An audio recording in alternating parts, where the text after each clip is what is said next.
আমরা ভাই হিসেবে লজ্জিত।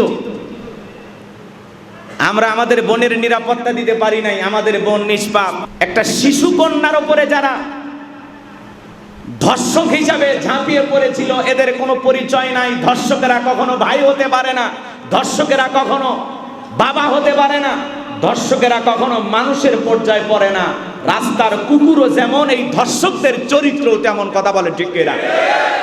আমার এই নিষ্পাপ বোন, এই রামিসার দাফন সম্পূর্ণ করার আগে যদি আমরা ধর্ষকদের বিচার করতে পারতাম, ওদের ফাঁসি নিশ্চিত করতে পারতাম, তাহলে কিছুটা তার আত্মা শান্তি পাইতো। কথা বলেন ঠিক কিনা? কিন্তু আমরা দুর্ভাগা হতভাগা জাতি, আমাদেরকে এখনো 90 দিন অপেক্ষা করতে হবে, 180 দিন অপেক্ষা করতে হবে, 15 দিন লাগবে এই তদন্ত করতে ঘটনা কতটুকু সত্য। ধর্ষক গ্রেপ্তার, সমস্ত সাক্ষী প্রমাণ উপস্থিত, তারপরে আমরা আমার বোনের ধর্ষকের বিচার এখন পর্যন্ত করতে পারলাম না। এই হিসাবে জাতি হিসাবে আমরা লজ্জিত। আমরা আমার বোনের বিচার করতে পারি না। কলিজাটা ফেটে যায়। আমার বোন হতে পারে, সে আপনার মেয়ে হতে পারে, আপনার বোন। আজকে সমাজের নিরাপত্তাহীনতায় আমরা ভুগতেছি। ছোট ছোট বাচ্চা, কন্যা, শিশু, তাদের পর্যন্ত নিরাপত্তা নাই। যারা শিশুদেরকে ধর্ষণ করে, এই সমস্ত ধর্ষকদের জন্য বাংলাদেশের সর্বোচ্চ আইন মৃত্যুদণ্ড নিশ্চিত করতে হবে, তাদের ফাঁসি কার্যকর করতে হবে, ফাঁসি কার্যকর করতে হবে। তাও 4 দেয়ালের ভিতরে না, প্রকাশ্যে দেবালোকে হাজার হাজার মিডিয়ার সামনে ওই সমস্ত নরপশু, ওই সমস্ত জানোয়ারদের যদি আমরা ফাঁসি দিতে পারতাম, তাহলে এই দেশে অপরাধ কমে যেত। কথা বলে ঠিক কিনা? এই জন্য মনে রাখবেন, ধর্ষকেরা কখনো ভাই হয় না, দুলা ভাই কখনো আপন ভাই হয় না, তাওই কখনো বাবার মতো হতে পারে না। এই রামিসার প্রমাণ করে দিল, মানুষ কত বর্বর হলে, কত বড় পশু হলে, কত বড় হিংস্র হলে, কত বড় জানোয়ার হলে এই ধরনের নিকৃষ্ট কাজ করতে পারে। আর যাই হোক, এরা মানুষের কাতারে পড়তে পারে না, এরা হিংস্র জানোয়ার, এরা হায় না, এরা হায় না। কথা বলেন ঠিক এরা? আমার নিষ্পাপ বোনকে আল্লাহ পাক যেন জান্নাতের উচ্চ মাকাম দান করেন। জোরে বলুন আমিন। আরেকটু জোরে বলুন আমিন। দায় সারা বক্তব্য দেবেন না, দায় সারা বক্তব্য দেবেন না। বক্তব্য দিলে বক্তব্য দেওয়ার মতো দেবেন, যাতে আপনাদের কথায় জাতি আশা ভরসা খুঁজে পায়। কথা বলে ঠিক কিনা? আমরা অতি দ্রুত এই সমস্ত ধর্ষকদের বিচার চাই। কারা কারা হাত তুলে দেখা? লিল্লাহে তাকবীর। তাহলে ধর্ষকেরা কখনো ভাই হতে পারে না, ধর্ষকেরা কখনো দুলা ভাই হতে পারে না, ধর্ষকেরা কখনো মানুষের কাতারে পড়তে পারে না। ওদের পরিচয় একটাই, ওরা ধর্ষক। আর ওদের বাংলাদেশের সর্বোচ্চ আইনে ফাঁসি কার্যকর করতে হবে। ওদের কোনো ছাড় নাই, ওদের কোনো ক্ষমা নাই। কথা বলে ঠিক কিনা? সম্মানিত ভাইয়েরা আমার, বিগত বছরগুলোতেও এই ধরনের শিশু হত্যাকাণ্ডের ঘটনা ঘটেছে, শিশু ধর্ষণের ঘটনা ঘটেছে। এত মিডিয়াতে প্রচার করা হয় নাই, এইবার মিডিয়াতে ফলাও করে প্রচার করা হয়েছে। কারণ আগে মিডিয়াকে টেলিফোন দেওয়ার লোক ছিল, এই ঘটনা ধামাচাপা দাও।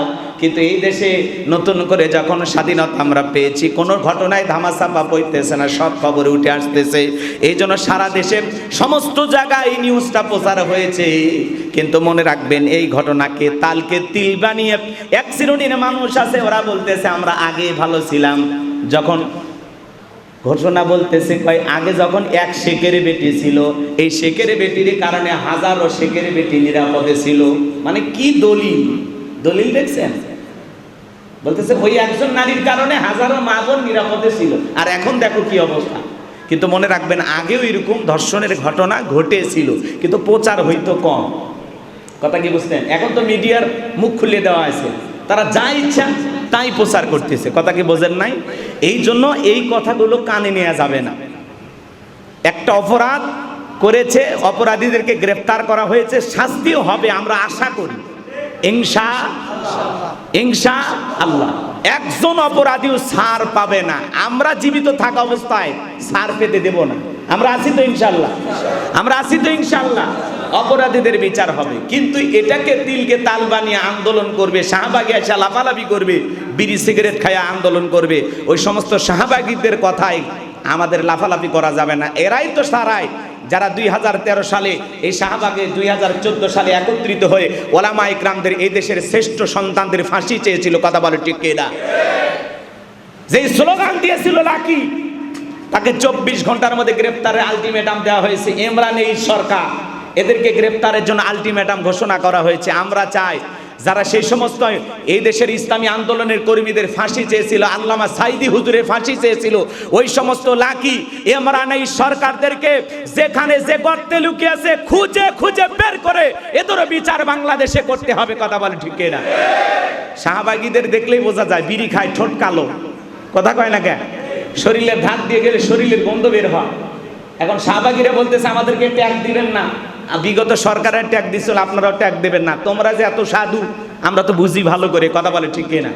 আর যাই হোক, বড় বড় টিপ পরে, কাটা ব্লাউজ পরে, উল্টা পাল্টা ড্রেস পরিয়া, পোশাক পরিয়া যারা জাতির সামনে এসে এইরকম উল্টা পাল্টা আন্দোলন করতে পারে, আর যাই হোক এরা দুর্ঘটনায় জন্ম হয়েছে, এদের সঠিক মা বাবা খুঁজে পাওয়া যাবে না। কথা বলেন ঠিক না? যারা আলেমদের ফাঁসি চায়, এদেশের টুপিওয়ালা দাড়িওয়ালাদেরকে সহ্য করতে পারে না, ইসলাম বিদ্বেষী, এরা নিঃসন্দেহে নাস্তিক। কথা বলেন ঠিক না?